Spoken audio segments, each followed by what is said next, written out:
All right, let's see what we're working with here. Rolling Stone's the 50 best albums of 2016. It's that time already. They got Chance and Beyonce on the front, so it can't be that bad. Number 48.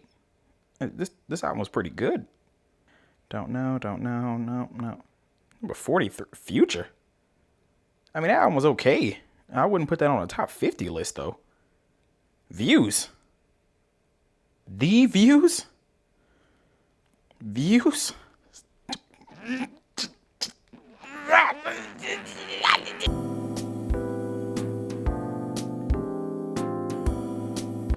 It's finally that time of the year, folks. I mean, that wonderful time of the year where we close out 12 months of fantastic or terrible music by capping it off with a bunch of lists from our favorite websites or personalities, myself included.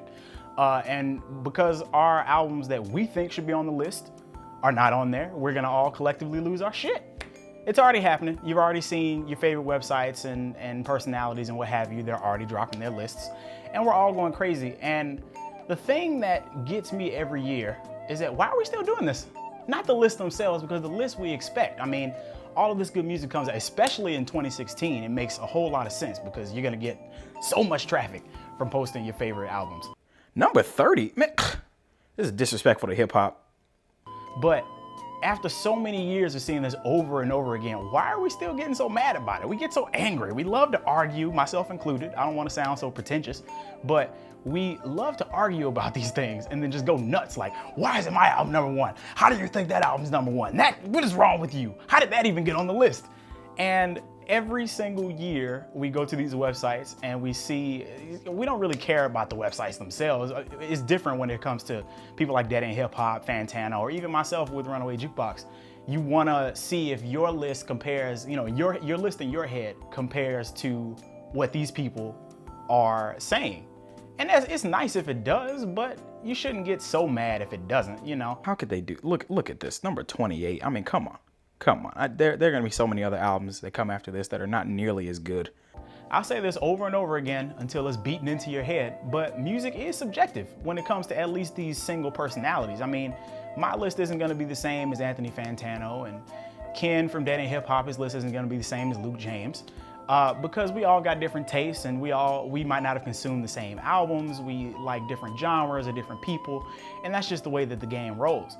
And then even when it comes to talking about these specific websites like Pitchfork and Complex and Rolling Stone, which inspired this video. See, the thing about these websites like Pitchfork and Complex and Rolling Stone is that it's not just one person putting together this list. There's probably like 5 or 6 different people, different authors on the website that are putting these things together for us to, you know, talk about and argue and to get those clicks. Okay. Because at the end of the day, that's what they want. I don't necessarily think that they're putting crazy albums like Jeffrey or Future's album or Kodak Black or whatever else we're gonna hate on this year.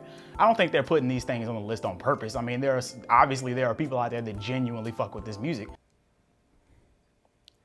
There we go, number 11. Okay, all right. I was thinking they weren't gonna include that on the list for a minute.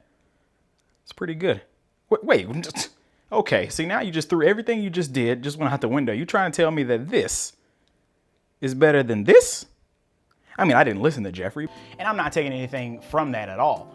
But at the end of the day, you're gonna argue over the same things you're gonna argue about next year, and it's the same things you argued about last year. And it's fun to argue to a certain degree, but we can't be like, oh, we gotta boycott Rolling Stone. They don't know what the fuck they're talking about. Because they're doing what they do best, is that they're putting together a list of things that they think is great, or even just the single personalities. And, you know, it's designed for us to sit there and talk about it. What that is? That's what I was looking for, Chance. Okay. Chance has got a good year, and that's cute. You know, it's mixtape number 3, and it's number 3 on the list. I see what you did there, Rolling Stone. And that's what this whole video is honestly about. I love the conversation. I'm gonna continue to talk about these lists and everything. I just don't want people that love music, because we're passionate about the music that we love.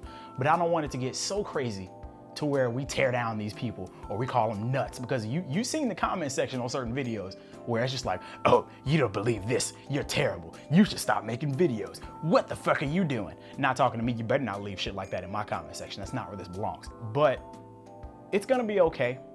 your list is not gonna match anybody's list. If it does, that's something to talk about for real. If your list is, say you got a top 10 and your top 10 matches beat for beat what somebody else's top 10 is, that shit's kind of scary. You might want to back away from that person because you're starting to be like them a bit too much.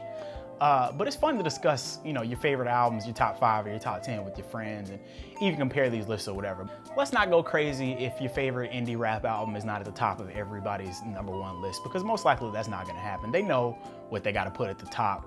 And those albums that are usually #1 are actually pretty good. So far from what I've seen, they are. But we can't expect them to get it right every time because it's all subjective. We'll figure it out. So what do you think? Do you like top 50, top 10, top 20 lists at the end of the year? What's on your list? What's your favorite album of the year? Let me know in the comments below. Make sure you listen to my podcast, Runaway Jukebox. I'm Jay Burritos. My top 10 list is coming one of these days, and I will see you soon. All right, okay. Black Star. Oh, well, that only leaves. Well, hot damn, Beyonce. I see you. All right. Appeal to the black women. I feel you. I mean, it's a great album for sure. It's definitely going to be on my list. Wait a minute. Where the fuck is Malibu?